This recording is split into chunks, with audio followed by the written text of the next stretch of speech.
खरं आमचे आपले सन्मान्य खासदार विशाल पाटील तर करून आहेत. त्यांचे आजोबा, त्यांचे वडील, आमचं असं अनेक कुणी तर जात आहे. त्यामुळे त्यांच्या मी काय त्यांना असं वाटू नये की मी टिकत त्याच्यावर करतो म्हणून. तुम्ही तरुण आहात, अजून तुम्हाला सगळे छक्केमध्ये समजायचे येतो या लोकांच्या अजून. दादांचा विश्वासघात कोणी केला. त्या सगळ्या राजकारणाचे पंग सगळ्या गोष्टी लोकांना माहिती आहेत.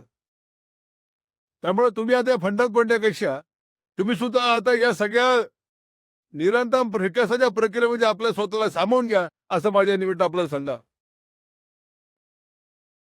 त्यामध्ये सगळे स्टेजवर ते लोक सहमत असतील. ऐका सर भाऊ, हा तुमच्या भाऊ, कारण शेवटी प्रमाणाच्या विरुद्ध जाऊ केवळ सत्य करता म्हणत नाही मी.